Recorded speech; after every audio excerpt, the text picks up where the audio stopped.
The following is a presentation of Project Independence and WCWP. Project Independence is the Aging in Place initiative of the town of North Hempstead. We provide programs and services designed to assist and support the older town residents who wish to remain in their homes as they age. If we don't currently provide a service, we will try and connect you to that service. Call 311 or 869-6311 to get more information or receive services. Welcome to Project Independence and You. Welcome to Senior Talk Radio here on 88.1 FM and WCWP.org. This is Project Independence and You. I'm your host, John Ryan, and my co-host today is Otto Lohse. Good morning, John. Hello, Otto. Nice to see you again this week. You too. And we really have a wonderful, wonderful segment coming up. We have with us Eric Alexander, and I'm going to have to read a few things about Eric, but I'm going to do it over the segments because it's just too much for one. But Eric is the director of Vision Long Island, which is a regional smart growth planning organization. The stuff that Eric has been doing during this whole coronavirus is amazing. But specifically, Eric has been a proponent of smart growth planning, both federally, state, city, and county levels. He is literally all over the place, and he's doing a tremendous job. We'll talk about some of the different projects he's done in all through Long Island. I mean, you turn around, literally any revitalization you see, you can almost put Eric's name on it to some degree. But today we're going to talk a good bit also about the coronavirus and what's going on. And I know, Eric, you're a proponent to getting outdoor dining going. I've seen you doing that because we slowly but surely we have to get going. So Eric, thank you so much. I know you're so busy. Thank you for taking the time to join us. And now I'm throwing into your court just to give us some updates on what you're doing and what you're working on. Sure. No, thank you, John. Great introduction, and Christina and Otto. Great to be here. You have the premier program, really of this type, certainly on Long Island. I imagine beyond. So it's great to be on your show. It's been a while. It was a little over a year ago, right? In the country and then the world. We have Christina Lou, so it's in the country and then the world. It's great. It's great to reach out to folks, and North Hempstead does a great job overall too on so many levels. So glad to be with you guys. What we've been doing. We've run an organization that supported Main Street revitalization for 20 years. So we've been part of a lot of grand openings, and visionlongisland.org is our website, and you can see us on Facebook and all that. But last year we formed the Main Street Alliance, really to connect the 40 downtowns that are doing revitalization efforts. And who's doing them? It's local municipalities approving these things, chambers, local civics, local developers, small businesses. So we're trying to connect those people. And little did we know that it was important to have this alliance because in the case of this coronavirus, all those grand openings can become grand closings, and that's what we're trying to stop, by any means necessary. So, what have we been doing? We've been trying to get people hooked up with PPP loans. I'm sure you've done stories on that. The small business associations, PPP loans, which they just changed the regulations on, by the way. So they're much more favorable. So for folks who have small businesses, there's still money left. There's $100 billion still in the program. So folks should apply. We're doing a webinar on that later today. So helping people get resources, number one, promoting the businesses that are open. So we're promoting a lot of takeout businesses in different downtowns, but then also promoting the outdoor dining, as you mentioned, so that folks can reopen in some form. I think everyone signed up for flattening the curve for 30 days, maybe 60 days. We're kind of heading into 90 days. And there's this feeling that is the sinking feeling of a lot of small businesses. We surveyed 600 of them early on, and we found that a third of them are considering not reopening. That they can't do this anymore. The other day I saw, I'm sorry. Yeah, that's right. So we're jump in. The other day I saw in the paper, New Best, which is a hair salon in Manhasset, will be reopening. I don't know when exactly. They had 34 haircut stations. They reduced it to 12, and they literally removed the chairs. And then they had 24 hair dye sections. That's down to 10. and they literally remove the chairs and have like screening around it. So right there, you have a man that's going to reopen his business down 2/3 already.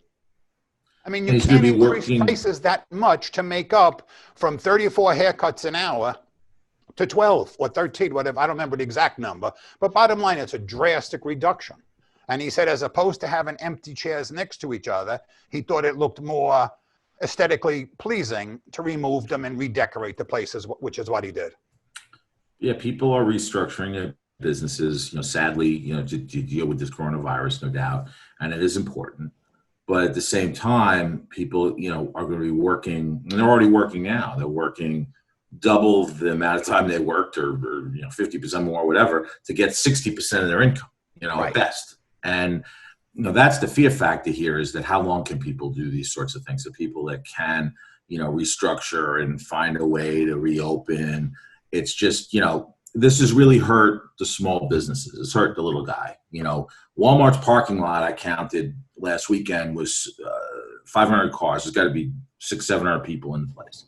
So the rules were rigged to allow the bigger stores to be open, but the smaller shops can't function. And we're still now. I guess tomorrow we'll finally allow retailers, to have some people in their stores. Right. Retailers.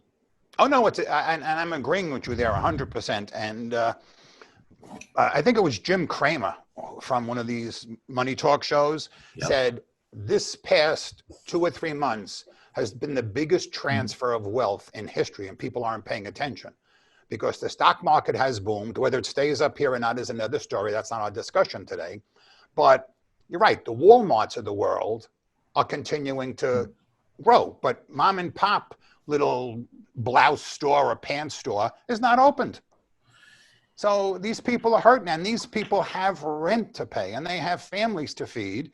And there's no way about it. It's a terrible situation for them. And that's 42 or 41 million people unemployed. And even the last week's unemployment number that went up dramatically, 40 some odd % of that was part-time workers, which really doesn't help somebody if they're going back 2 days a week versus 5. Yeah, I mean, look, when we surveyed the Main Street business owners, they told us of the third that was going to close, they told us 3 things. They said, one, if we get government aid quickly, maybe we can stay in this game. And some got it, some didn't, some are still pending. So that's a question mark. Okay. The second was if the lockdown, the shutdown ended in some reasonable time. Now, remember, we surveyed this about 30, 40 days ago. So it still hasn't ended for many businesses. So strike 2, kind of. The third one is, if the community would rally around them. And I will say, to the credit of Long Islanders, they love their Main Street businesses. They do support the little guys, the little smaller shops. And wherever they could, they got the gift cards, they did the takeout, they've been helping with services online. I've seen a real, there's been a big shop local movement, which you guys in North Hempstead are really strong behind. Right. That has helped buoy the local stores. But it still doesn't change the fact that some of these big stores have really been, by design, by the rules, essential versus non-essential, have really, structured by New York State ESD, have rigged it against these guys. We're trying to make those changes. I mean, we've asked the state senators to dive in, and others. Monica Martinez, to her credit, jumped in. We've reached out to the governor's office. The problem is I think they write these rules and then they don't want to change them. Even though midway through you may say, you know what, you have to. You should let's look at the information here. From a public health perspective, 500, 600 people in a Walmart doesn't make sense versus 2 people in a jewelry store or a clothing store or whatever. You should disperse the shoppers. Oh no, I'm agreeing with you there. And unfortunately, once a bill seems to go through, it can be reversed, but it doesn't get reversed easily. It takes time. And by the time it gets reversed, yeah, everything will be fine. It'll be February of next year, and we'll all be shopping anyway. Otto, did you want to say something? Well, bottom line is how I like to say that I got my master's degree in business because I had a small business at one time that went down the drain. So I can relate and really empathize with how difficult it is to run a small business. It's not peaches and cream. It's tough, even in the best of times. And I guess one of the questions I have for you, Eric, is what would you suggest? Like, there are a lot of programs out there to try to help a small business financially and in other ways. What's the best track to go on? You know, the more I read about it, the more confusing it gets. So, you know, what would be the best way for a small business owner to try to get on the right track financially? Well, I mean, the first step, I tell everybody this: sign up for those SBA PPP loans. The loan very simply can become a grant. It's an easy application. They changed the regulations now. It used to be you had to spend the money in 8 weeks on your staff, but now they let you do. And the argument would be, well, I'm not back in business, so I don't have staff to pay, or you're on unemployment, or I have them at a skeleton crew or whatever. So how am I going to spend this money? And it's not going to work. The point is now you have 24 weeks. So you have time to spend that money down and make sure it's a grant so you don't owe significant funds when this is over. So number one, get the PPP loan for sure. If you don't, for whatever reason, want to take the PPP loan, New York State has what they call the New York Forward loan. It's primarily good for minority and minority small business and women-owned small businesses too. So that's another loan program that just opened up. I'd avail yourselves to any number of promotional campaigns that are done through a lot of local newspapers and a lot of efforts. Even we're diving into one with our Pink Tie friends to help promote small businesses through this time. So get your promotions in order. There's a gift card programs out there. Get your loyal customers to invest in you during this period for future services. If you can't open this second, or if you're opening, so keep engaging. Don't hunker down and stop communicating. Even simple things. In Port Jeff, the mayor is doing video chats with restaurant owners that people love, and they just love seeing the owner of this restaurant and that restaurant, and they're like, "Oh, I'm looking forward to coming back and seeing you." Keep that connection going, like you do on this radio show. You keep connections with your listeners and customers. You got to do that. You can get depressed. You can, and for real reasons, real reasons. But stay connected to the people who got you there, because they will help you through this period. But definitely apply for that PPP loan. The gift card thing is very important because it does show support to the local guy. And you may not use it this week. You may not use it till September, October, but it's good. And you'll use it then when the time comes. But in the interim, you bought a $100 card. You're helping him out. And worst case scenario, you could almost look at it as a charitable donation, because God forbid he goes out of business. You're lucky you're not out of business and you had the $100 to give him. But in the interim, he's going to be so much more appreciative when you go in for dinner. He's going to remember you helped him. And that's what a local business is about. And that's what a local community should be about, helping each other out. And if you call that person for a fundraiser you do, and they're going to send something over when their life gets back to normal, they're going to remember you and say, John bought a gift card and helped us out. And so did Eric. And so did, Otto and everybody else. We got to help these guys out. I mean, no disrespect to the big companies, and there's a role for them. There's a role for Walmart and Target and all that. But do you see them supporting your Little League, your PTA, your Kiwanis, your Rotary, anything in any community, any charity that's worth its salt? The food pantries locally, and some of them, and they may give to large organizations that filter down, but they really don't have a presence on Main Street. So should all your money go to those stores? Same thing with the banks. There are some banks that didn't process PPP loans. Maybe if it didn't process your PPP loan, there are other banks now that do. They'll take anybody. So that's an important thing to know. Someone will say, "Oh, well, my bank said they're not doing it, so I can't get it." Total misnomer. Jovia Bank, Cabbage on website called Cabbage, and PayPal all process PPP loans. So no matter what your bank tells you, you can get a PPP loan. We are with Eric Alexander this morning, and Eric Alexander has been Businessman of the Year by the Nassau Council of Chambers of Commerce, not just by one, but by the full Nassau County. And he's also been listed as one of Long Island's 100 most influential leaders. And it's so easy to understand because I know Eric and I've seen him at events and I follow him, what he's doing, and he's really tremendous. But Otto brought up a wonderful point at the break. Eric, tell us about Vision Long Island and a little bit more. I mean, you've been there for, I believe, 12 years or 10 years 20. as director. 20 years as director. 20. Oh, I didn't realize that. No. It's like a 3-month gig. I was like, this ended up 20 years. 20. Actually, technically, almost 22 years. So yeah, no, look, Vision Long Island, we're a downtown planning organization. We use the term smart growth to talk about building in our downtown areas and preserving open space outside of our downtown areas. Main focus is really getting the downtown areas activated. So if that's art, music, culture, good public parks, good, strong small businesses, downtown promotions, all these sorts of things. Affordable housing is a key component, walkable streets, so folks it's safe to walk. So those are some of the principles we get behind. What we do education. We speak to civics and chambers and local mayors, any local group. We get on programs like this and talk about downtowns, the importance of downtown. So we do that. We have an email newsletter, goes out to 25,000 people, usually every Friday, but through this coronavirus every day.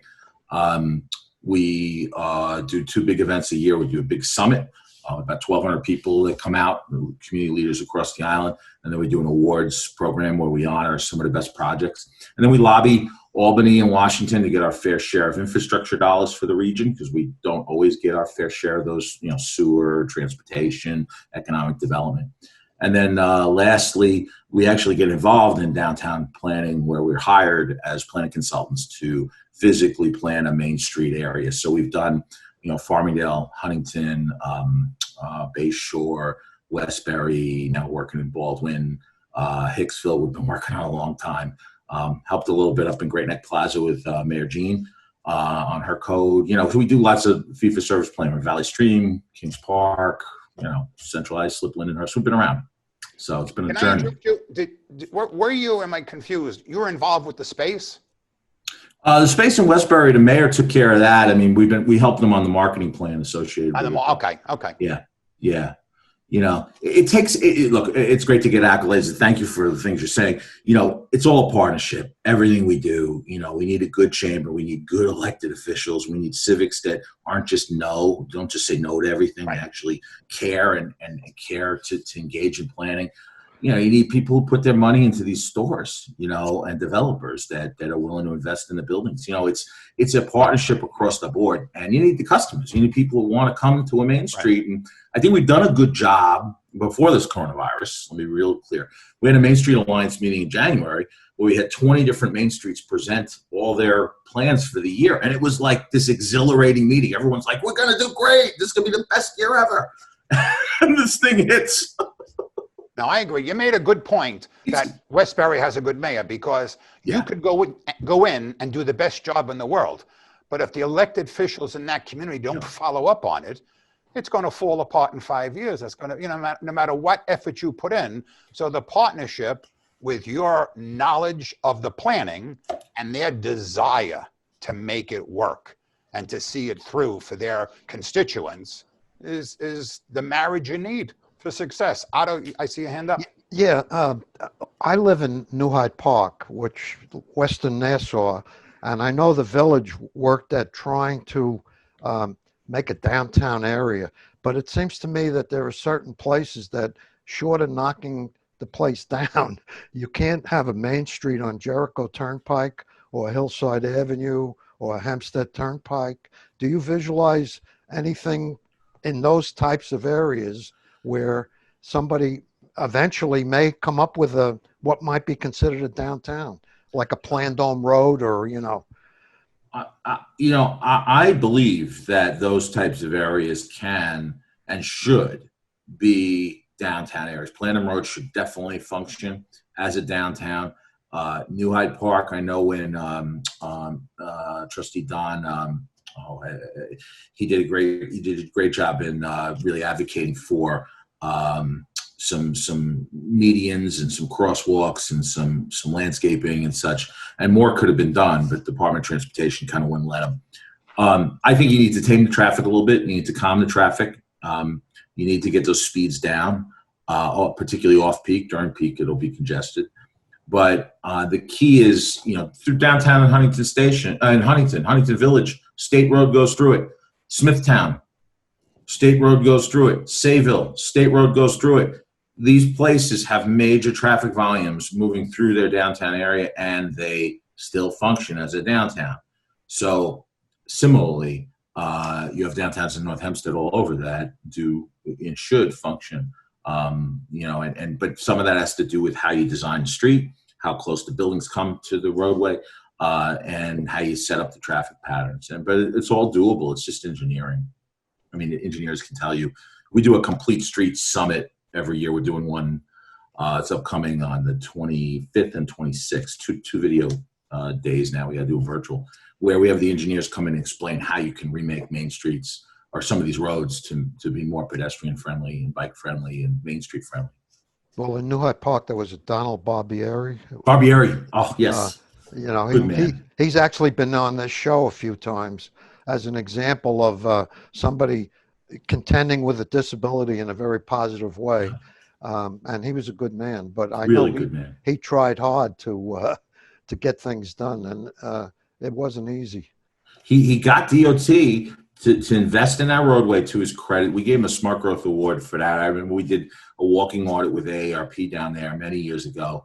There's really great local leadership there. And the trustees in New Hyde Park now are trying to come up with some solutions to make a main street, whether it be by the train station, which people seem to oppose that concept, but there seems to be more openness in looking at Jericho Turnpike. And,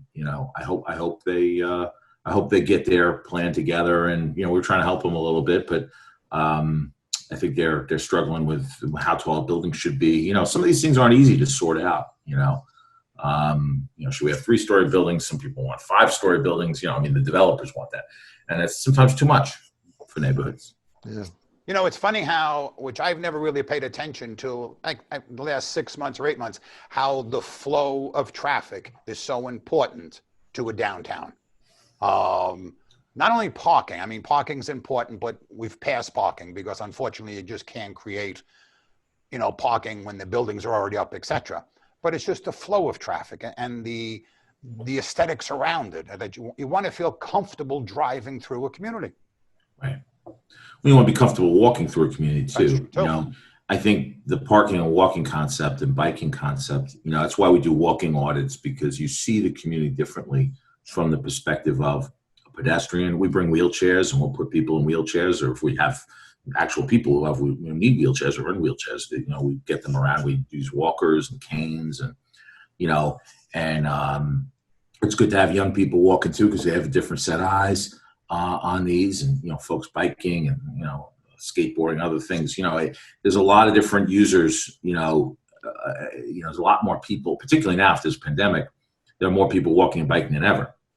Right. So how do we, and then we got people though, because the traffic's down, so people are speeding. So this is like an accident waiting to happen. Some accidents have happened, and I think it's a question of how do we remake these spaces, and it's very doable. There are some newer guard, and I don't mean in age, I mean thinking, transportation engineers that are very open to the walking and biking experience. In fact, there's a new chapter in the Green Book, which is the engineer's guide to traffic engineering. There's a whole new chapter in the AASHTO Green Book that speaks to how to create walkable and bikeable streets. Whereas years ago, we had to fight. We had to have our engineers fight with the association to say, well, it's not in the book, so you can't do it. And I was Right. So you finally had to create a chapter to make it happen. So now it's there. And so, there's an openness to it. There's lots of funding. There's 40 traffic calming projects on Long Island and more coming, that have been advanced. There was no Visions Long Island when Long Island was first developed or evolved. It was kind of piecemeal all the way, I think. And now we try to undo what was done. Well, what's fascinating is if you go back to the old file maps before Levittown and Robin Moses, before William Levitt and Robin Moses, and look, to their credit, they did certain things that were needed, as far as, creating affordable housing and single family homes and park systems. So I don't want to demean these guys, but historic figures. I mean, who am I? But before their vision hit Long Island, if you look at the old file maps, we have walkable streets. You got good street grids. You had sidewalks. You had affordable housing downtown. You had 3- and 4-story buildings pretty much everywhere. You look at some of these old historic buildings, and they're right to the street. They're in the right place, right to the sidewalk. There's kind of a sense of enclosure. Every neighborhood had either a town hall or a church in its center with a park. And not every neighborhood, but most settled neighborhoods settled in a way that was humane and connected to social gatherings. The Levitt and Robert Moses experience brought us to the automobile that took us out of town and into a much more, we drive everywhere to everything. And that's the spirit of things, And I think now we're starting to get back to a balance where, and it's perfect because half of Long Islanders want the downtown experience and half don't. And I tell the ones who don't, I'm like, bless you, I'll leave you alone. We'll never be in Melville. We'll never go to Comac. Don't worry. Like our organization will never show up in places where folks don't want to see some kind of gathering or some sense of place or some sense of downtowns. So our vision is what the community's vision is, So, but for many years, the folks that wanted that sense of place, that connectivity, weren't able to have it. It wasn't legal. Until recently, until we've been all advocates together on this. No, it's important. And the most important thing is those neighborhoods that want it, now you're there. Yep. So if a neighborhood wanted it 25 years ago, 30 years ago, they didn't know how to go about it. And then everybody made a stink, and then it was easier to stop. Right. Why fight the crowd? Right. Now they see what's going on, and a mayor could come to you and say, can we work together? You have any ideas? Maybe they won't go over, which is fine. As you said, you're not going to Melville. You're not going to Comac. That's 100% fine. But maybe in 10 years, you'll be going to Comac. You have no idea. And if that's the case, you'll be there. But actually, before we go to Comac, we have to take a break. You're listening to Senior Talk Radio here on 88.1 FM and WCWP.org. We'll be right back.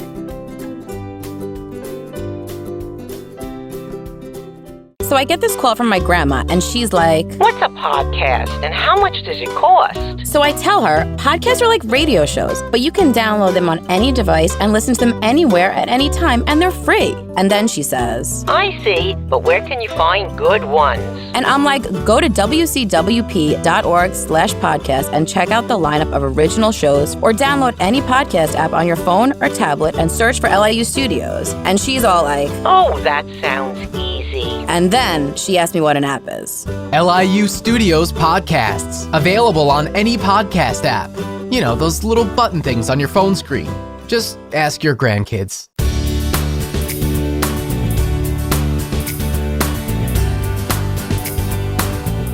Welcome back to Senior Talk Radio here on 88.1 FM and WCWP.org. This is Project Independence in You. I'm your host, John Ryan, and my co-host today is Otto Lohse.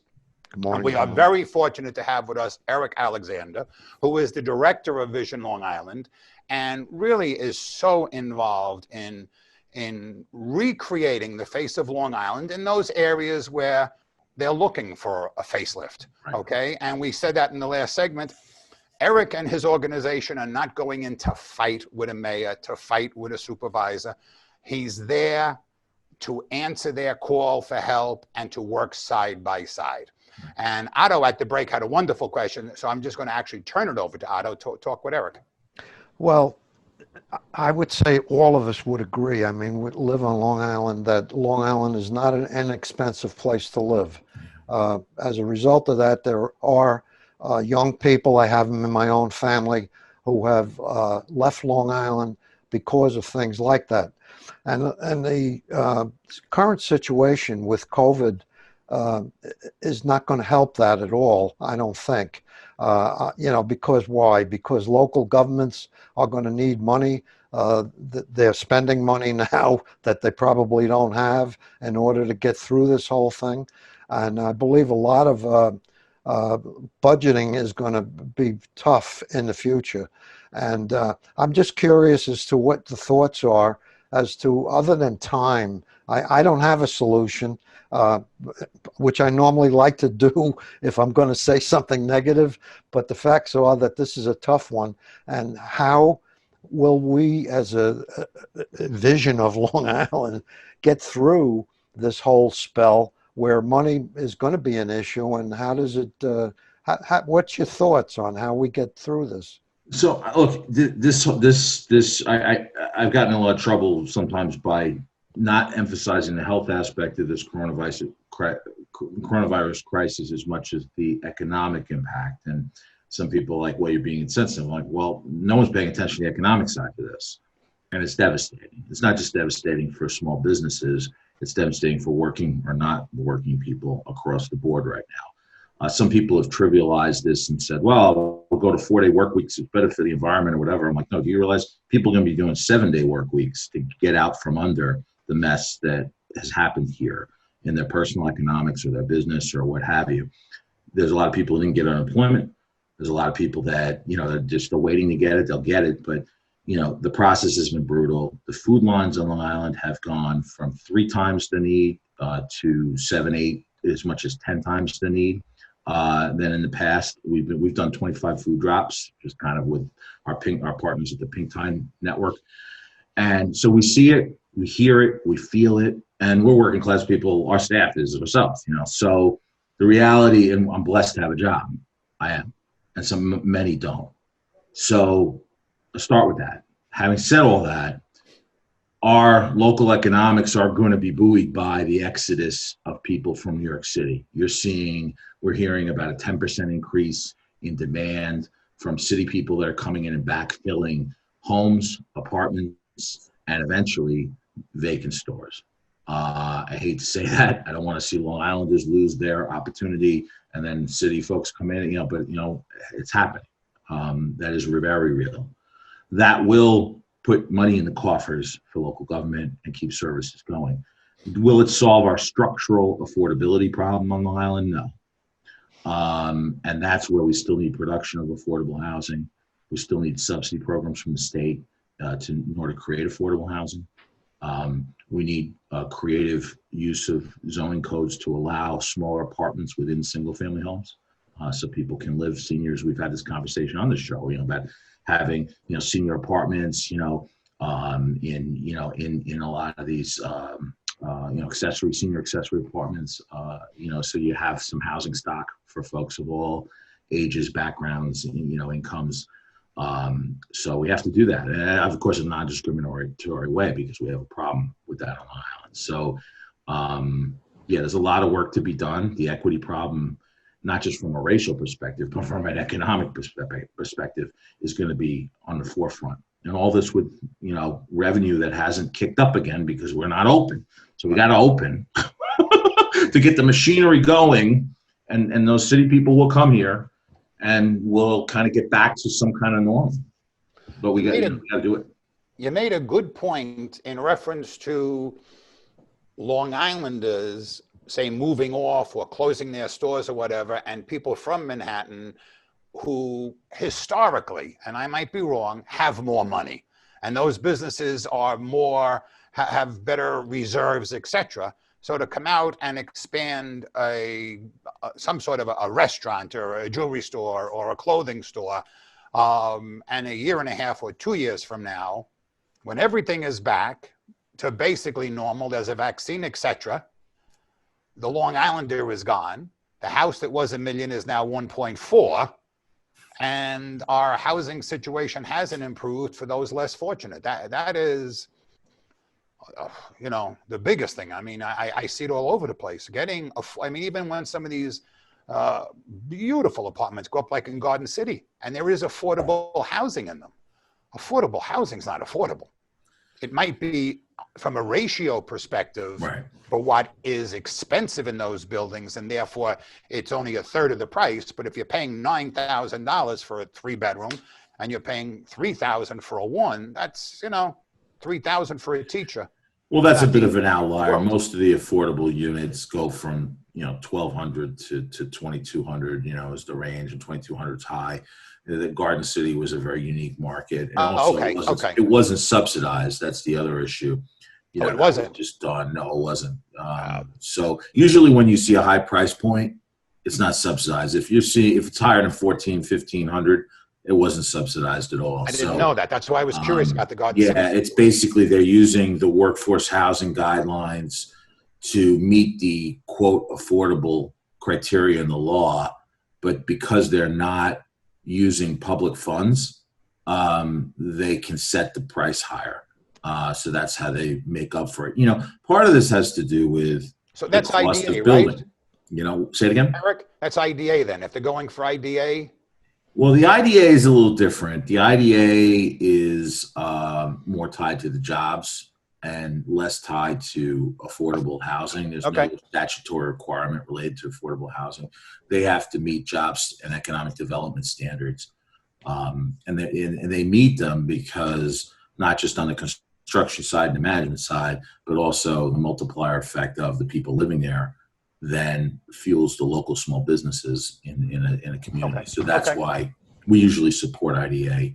I know that's controversial in some sectors. How does it work? Like one of the areas that really surprised me was over on in New Hyde Park, the north near New Hyde Park Road and the LIE, Ritz-Carlton. I'm not picking on the company, but built this area with apartments from $1 million to $3 million, and I often wondered, how did that come about? I mean, that's probably one of the last big pieces of property in Nassau County that could have been developed with more people in mind, if you will. How does that come about? That's the Village of North Hills, right? Pardon me? yes. The Village of North Hills. Yeah. Yeah, I think part of that is the people in that village didn't have a broader perspective beyond their village borders in the planning of it. I think Arxar did work with the village. They were the developer on the project. Again, there's some types of development projects that are outliers to us. They're not normative. I look at Sayville, they want to put 1,800 units on a golf course, and it's, I don't know, 3,000 a month apartments or whatever it is, and they say it's all good for us. Yeah, that's not. There may be people who need to live there or want to live there, but that doesn't necessarily mean it's addressing the needs of of our workforce or affordable housing needs or what have you. I prefer to talk about and focus on the deals that are, the projects that are doing that. We've seen more of them. In the last 7 years, there've been 100 projects that have been approved. 90 of them had more public support than opposition. And I think all told, of the 15,000 units of transit-oriented development we've gotten approved, close to 3,000 of them are affordable. So, it's not as many as we need, but it's more than would have happened if we didn't work on this. A lot of it has to do with subsidy. I was talking before about the cost of construction, between material cost, labor cost, site cost, and the project cost of moving through the approval process. If you just do the numbers, it's tough to tie out. The banks demand certain returns, unless there are builders that have purely their own capital. They're boxed in by their financing. It's a business too. It's real. You can't get the price points lower. Trust me, I've looked at more pro formas and spreadsheets trying to, can you shave here? Can you shave there? And then the answer is get some subsidy, and we just don't have enough on the subsidy side, And that's the only place where the benefit's going to come from is subsidy. Yeah, labor has to get theirs, and raw materials are getting. You're not going to turn around and buy lumber at half the price now. It's impossible. And you're not going to have the guys come and work a union worker for half the price. They could donate a little something, but you're not going for half. So it has to be subsidies. There's no other option in my mind at this There, point. there are 5 developers on Long Island that work with these subsidies. Okay. And they're as close to not-for-profit developers as you can find. Um, I have not met a true not-for-profit developer, no matter what, folks want returns, but they are certainly much more amenable to building these types of projects. And Dave Gallo has done in one in North Hempstead is one example. And there are others, across Long Island, certainly Conifer, DNF Development. So, there's definitely folks out there that are doing this concern for independent living.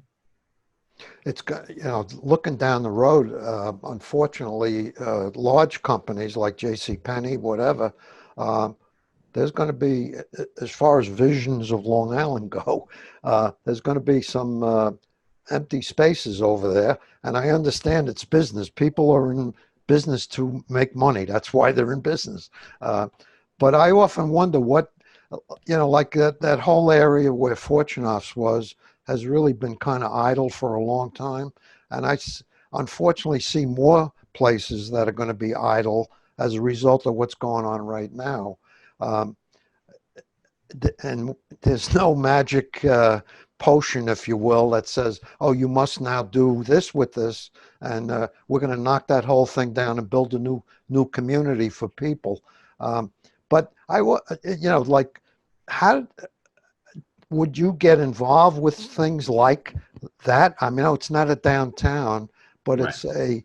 it's a mall, if you will, that Right. may be not functioning anymore. Well, it's interesting you raise that because, in North Hampshire, you got the Brookfield proposed development in Manhasset, the old current functioning Macy's. Macy's. Yes.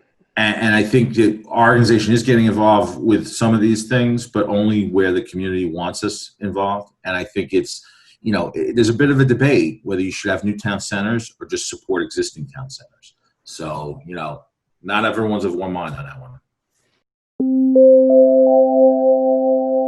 Eric Alexander is with us, and he is just too good. And at the break, we were talking about subsidies, but one thing that did pop up, and I know it's conversation that people have, is the multiple, not layers of government, but all the different governments on Long Island. I mean, North Hempstead, and then we have Glen Cove, and then you have Hempstead, and all throughout Long Island there's mayors and supervisors, but it works. Okay, and in some places there's more difficulty. In North Hempstead, I mean, I am, always singing her praise. Supervisor Bosworth, she's fiscally responsible. She's pleasant. She's reachable. You name the consummate, government official, it's Judy. You have a disagreement, she'll reach out to you. She'll talk with you. You're not always going to get what you want because she can't give it to you, but she'll work with you. But then there's other localities, whatever it is, that, they changing constantly, and then you can't change the rules so dramatically. You can't go from black to white with every election. There has to be a little bit of fluidity between one guy and the next, or one woman and the next. And that does hurt some of these localities, as you were saying, Eric. And we're not talking about spaces, but then that hurts affordable housing. Because all of a sudden you're putting a brake on something that was decided by my administration, so to speak. Right. And then yours comes in and you want something totally different, and you stop the job in the middle. It just hurts everybody.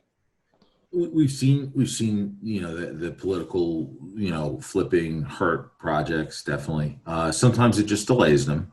Sometimes it stops them completely.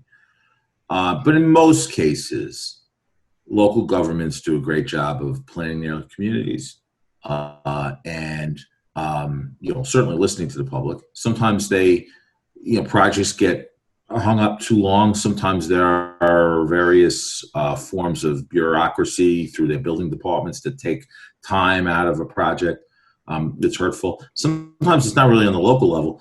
You get Nassau County Fire Marshal or the Suffolk County Health Department that can delay projects months, or the New York State DEC or the New York State Department of Transportation. So there's other levels of government that are much higher that can delay projects for a long time. But as far as consensus on the local government, we're a home rule state. Long Islanders like to plan their communities. And certainly in North Hempstead, you got 30 some odd villages. I think you really do want to plan your communities. Now, it's worth noting that there is a proposal to remove local zoning that has gone to the governor's group of 100.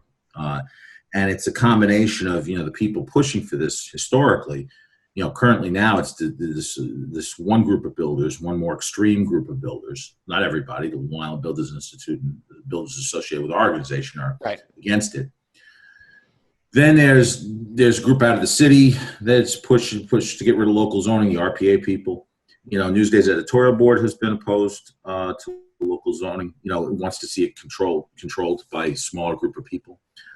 Some members of Newsday's editorial board. So, there's a lot of interests that are conforming to get rid of Long Island zoning. And it could be other areas around the state.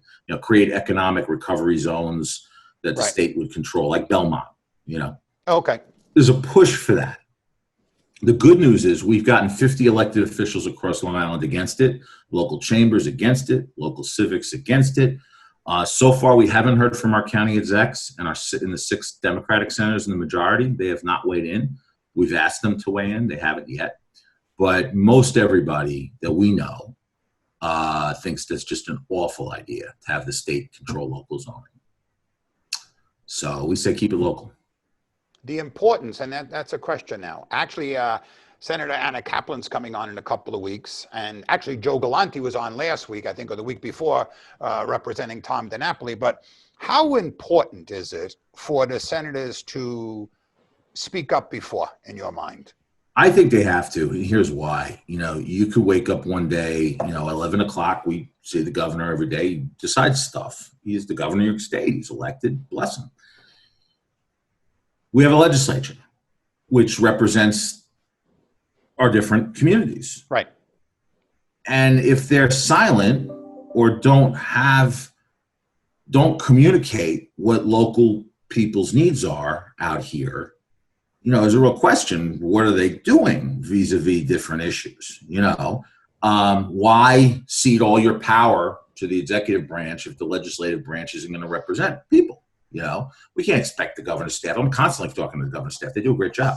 But we can't expect them to deal with every single issue and poll every little thing. That's what we have legislators for, So they should speak up. If Anna Kaplan, we've spoken to her office, we hope we get a quote from her.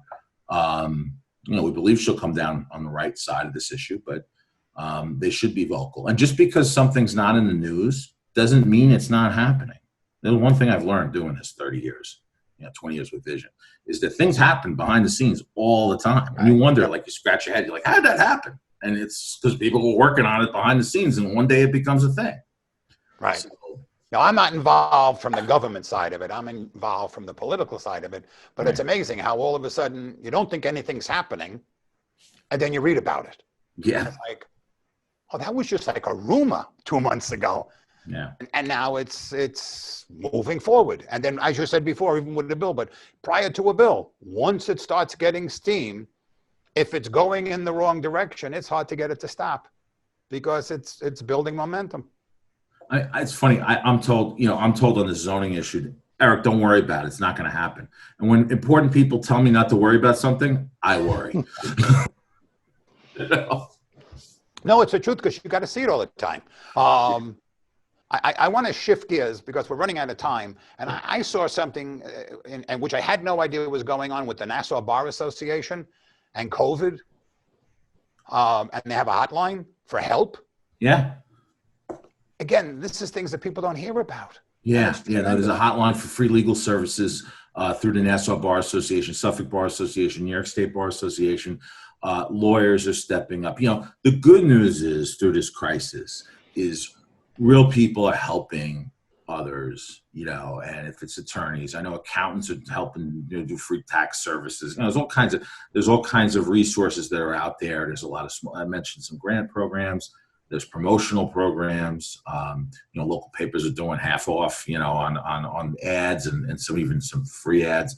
You're getting a lot of people doing food deliveries through Sandy. Through coronavirus here. And it's I'm with this Pink Tie group. We've done 25 of these pantry drops, and with some check. What's donation. It called again? A Pink Tie. Okay.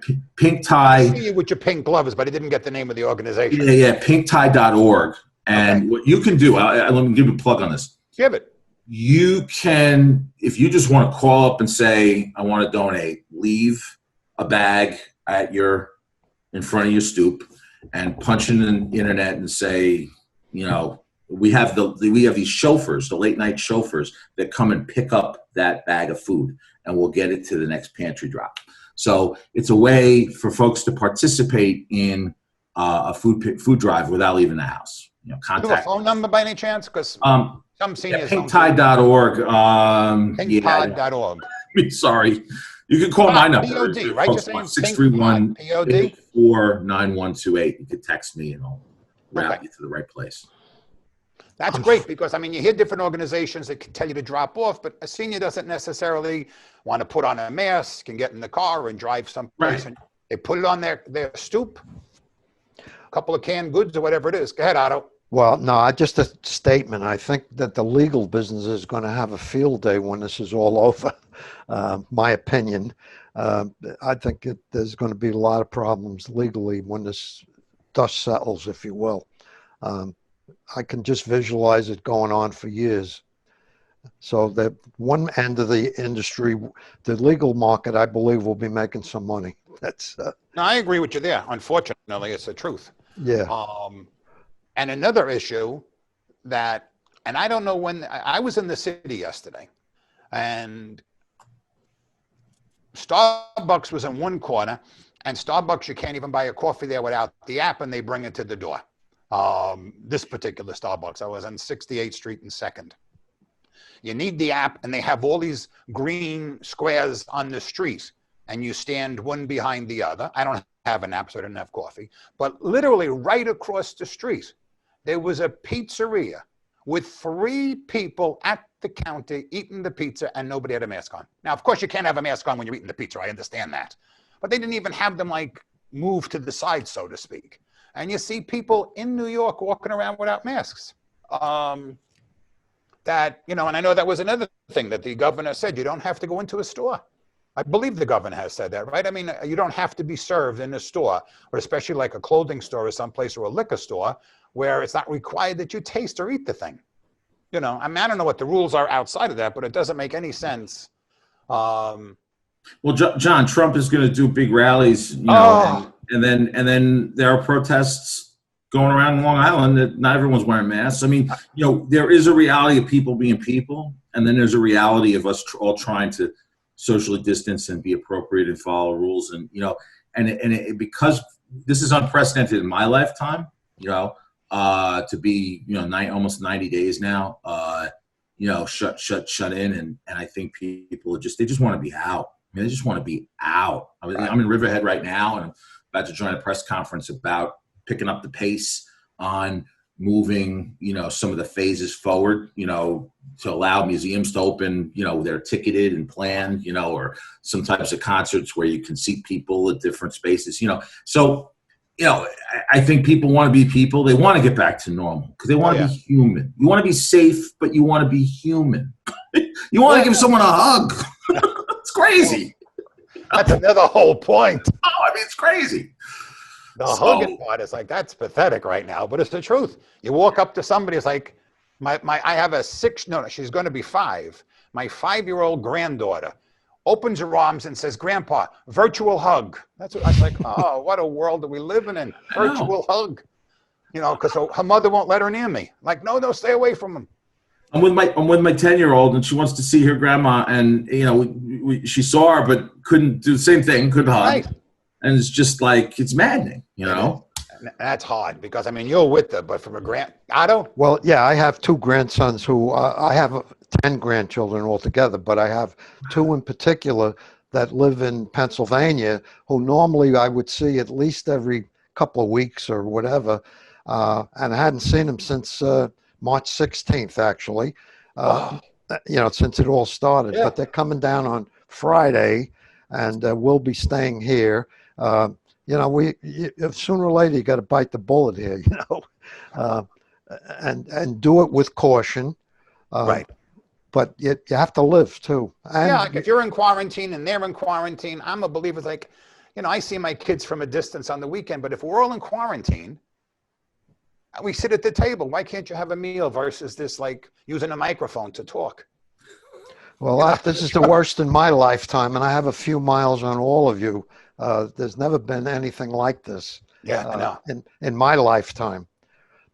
We'll get out of it, though. We're going to get out of it. Yeah, no, that's it. And we have people like Eric that are going to be guiding us.